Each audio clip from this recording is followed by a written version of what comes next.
En este vídeo vamos a aprender a generar las envolventes de colisión necesarias para que los objetos puedan entrar en contacto unos con otros, o con un robot. Para ello podemos empezar por el más sencillo, que puede ser el cilindro o la esfera. Seleccionamos el cilindro, lo tenemos aquí, y lo que vamos a hacer es transformarlo en un sólido. ¿Cómo transformamos el cilindro en un objeto sólido que pueda chocar con otros? Pues nos venimos a la barra de propiedades y donde pone Transform to, seleccionamos Solid. Aquí está. Clic. Automáticamente nos aparecen un par de campos muy interesantes que antes no teníamos. Si lo comparamos con el objeto esfera lo podemos ver más claramente.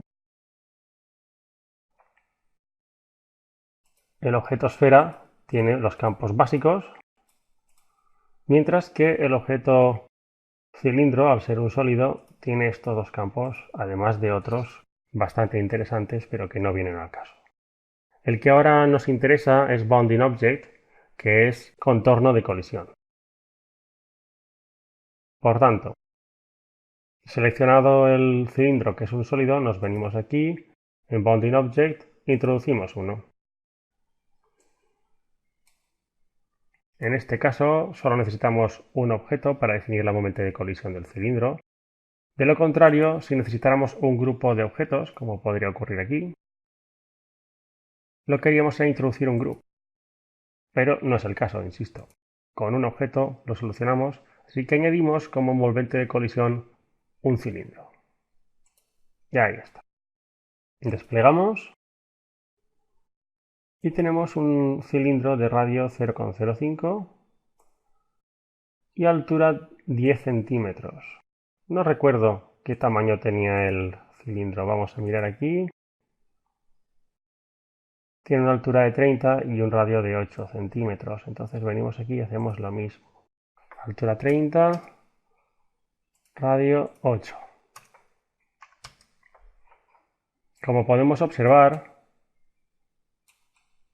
ya nos ha aparecido la momento de colisión alrededor de nuestro cilindro. También podemos afinar la envolvente de colisión para que sea más realista e incrementar el número de subdivisiones, como hicimos con el cilindro en sí, con la forma en este caso. Una característica interesante que nos permite distinguir si nuestro objeto es un sólido o no lo es, o sencillamente es una forma, es que las formas no podemos seleccionarlas haciendo un clic. Los sólidos sí. Si queremos seleccionar, por ejemplo, el cono, hacemos clic aquí en el árbol de escena y lo seleccionamos.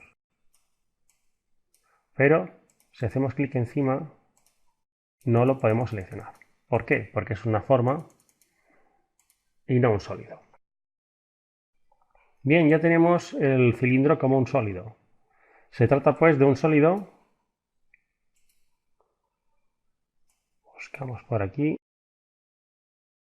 Se trata pues de un sólido, decía, con envolvente de colisión, pero sin física. ¿Qué significa eso? Pues que en este momento este cilindro pertenece al entorno estático de este mundo que estamos creando. Por tanto, es como si tuviera una masa infinita y fuera imposible mover. Digamos que es sólido o es solidario al mundo. Aquí choca el robot y no importa la fuerza o el par que le demos a la rueda, esto no se va a mover jamás. Si quisiéramos dotar a este cilindro de una masa o un coeficiente de fricción para que al ser empujado por un robot rodara o fuera arrastrado, entonces deberíamos dotarlo de una física. No es el caso.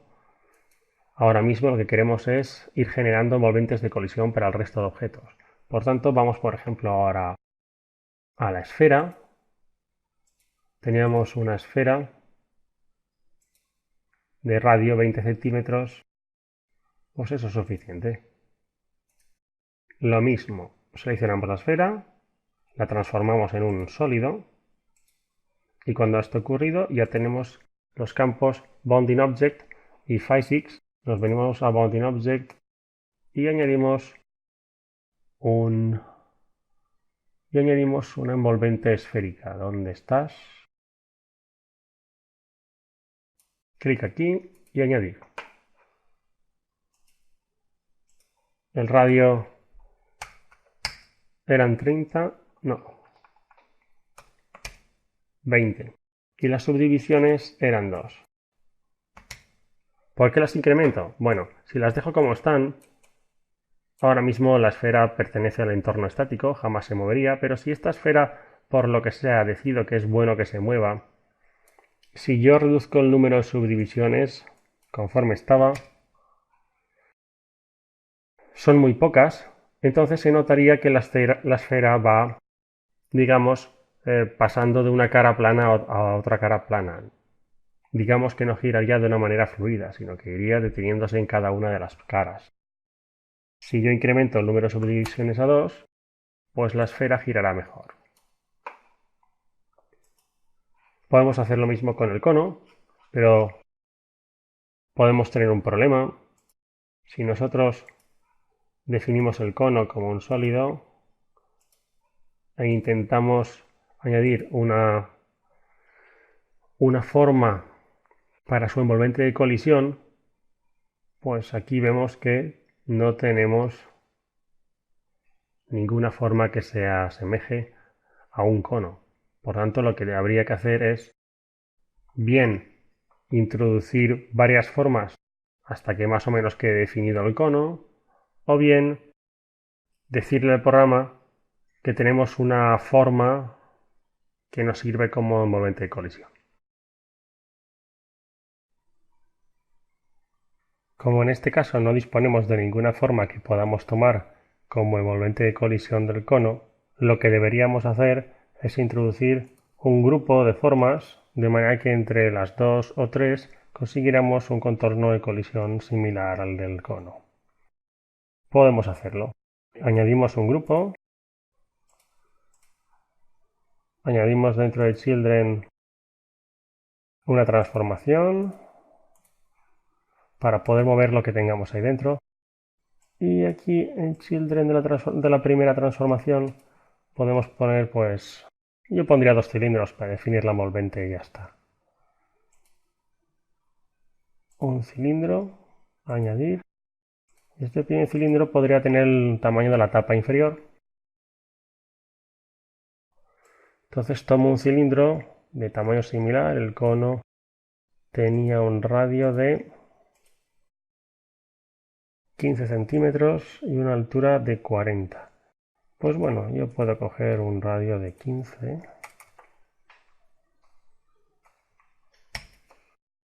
y una altura de 20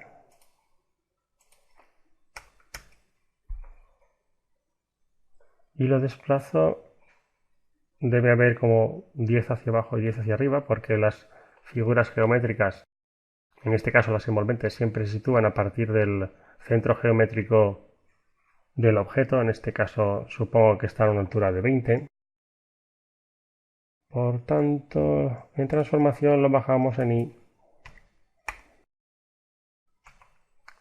10 centímetros. Muy bien, y se queda en el suelo. Pues esa sería una envolvente. Yo podría añadir otra. A ver, ¿dónde estás? Vale, aquí. Otro transform, pero voy a copiar y pegar, control C, control V. Y la envolvente que quede arriba la voy a hacer más pequeña. Por ejemplo, la haré de altura 20 también. Y radio la mitad.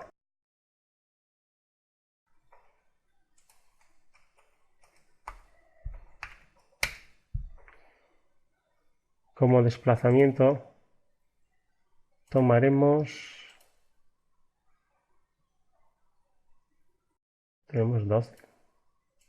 Ah, bueno, sí, que lo he movido yo, no me acordaba, perdón. Pues lo desplazamos 10 hacia arriba y ya está.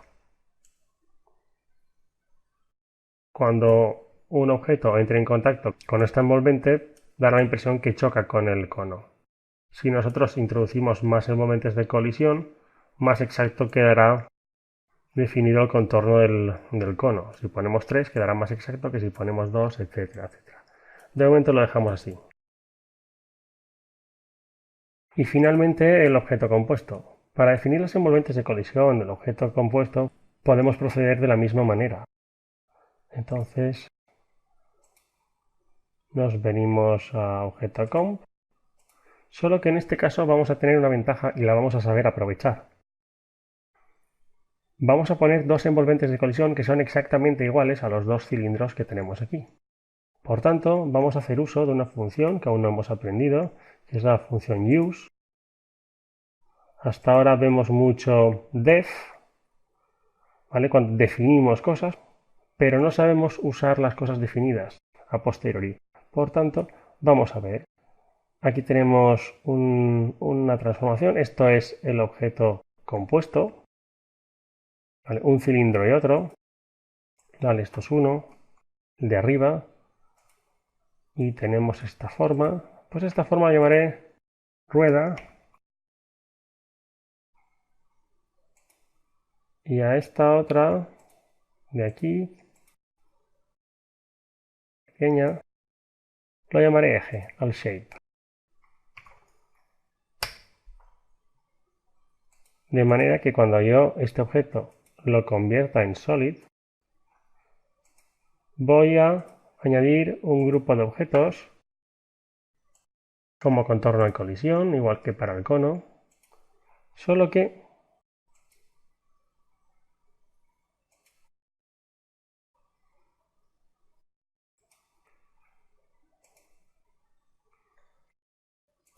después del transform, el children, elegiré el use rueda, ya lo tenemos automáticamente, y en el siguiente transform, que puedo copiar y pegar este, control C, control V, en lugar de utilizar la rueda, este lo quito y usaré el eje.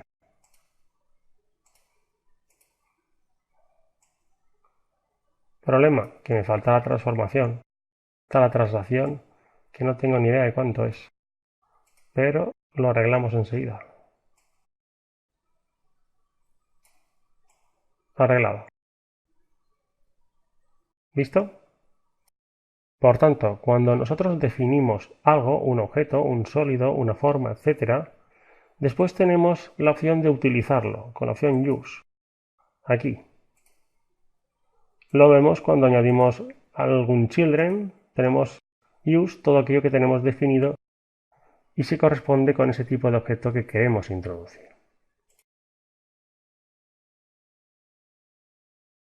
Pues bien, hasta aquí las envolventes de colisión de los objetos.